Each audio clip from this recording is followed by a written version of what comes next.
Hello friends, आज आपण डुबुक वड्याची आमटी कशी बनवायची हे बघणार आहोत। प्रामुख्याने ही भाजी खानदेशात बनवली जाते। भाजीला काही नसेल तर हमखास ही भाजी बनवली जाते। अतिशय चविष्ट अशी लागते चवीला। एकदा नक्की ट्राय करून बघा। यासाठी मी एक मीडियम साईजचा कांदा उभा चिरून घेतला, त्याला छान भाजून घेतलं। त्यानंतर किसलेलं खोबरं भाजून घेतलं, थोडंसं डाळवं देखील भाजून घेतलं। एका प्लेटमध्ये सर्व काढून घ्यायचं आहे, थंड करून घ्यायचं आहे। थंड झाल्यानंतर एका मिक्सी जारमध्ये टाकून घ्या। त्यात 4 ते 5 लसूणच्या पाकळ्या, एक छोटा अद्रकचा तुकडा, बारीक चिरलेली कोथिंबीर टाकून घ्या।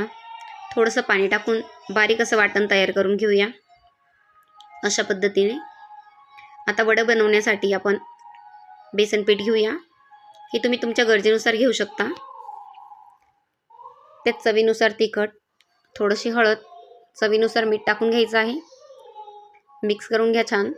त्यानंतर थोडं थोडं पाणी टाकून घट्टसर असं पीठ भिजवून घ्यायचं आहे, ज्याप्रमाणे आपण भजे बनवण्यासाठी भिजतो त्याचप्रमाणे। आता इथे एक पॅन गरम करून घेतला, त्यात 3 ते 4 चमचे तेल टाकून घेतलं। तयार केलेलं वाटण यात सोडून घेऊया, त्याला छान फ्राय करून घेऊया। त्याला छान तेल सुटेपर्यंत फ्राय करून घेतलं आहे। आता यात मसाले ॲड करून घेऊया। इथे मी 2 चमचा काळा मसाला, अर्धा चमचा लाल तिखट, थोडीशी हळद टाकून घेतली आहे। पुन्हा एकदा मिक्स करून मसाला छान फ्राय करून घेतलेला आहे।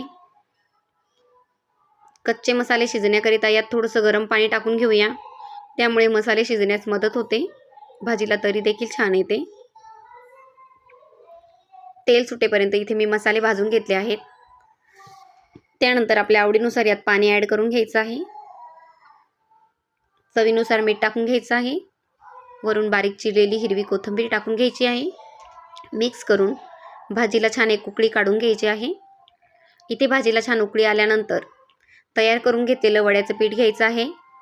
याप्रमाणे छोटे छोटे डुबुक वडे सोडून घ्यायचे आहेत। ज्याप्रमाणे आपण भजे सोडतो त्याचप्रमाणे इथे छोटे छोटे डुबुक वडे सोडून घ्यायचे आहेत। तुम्ही बघू शकता लगेचच वरती येतात ते वडे, हलके असल्यामुळे। भाजीला छान उकळी आलेली आहे। आता झाकण ठेवून 5 ते 10 मिनिटं हे डुबुक वडे छान शिजवून घ्यायचे आहेत।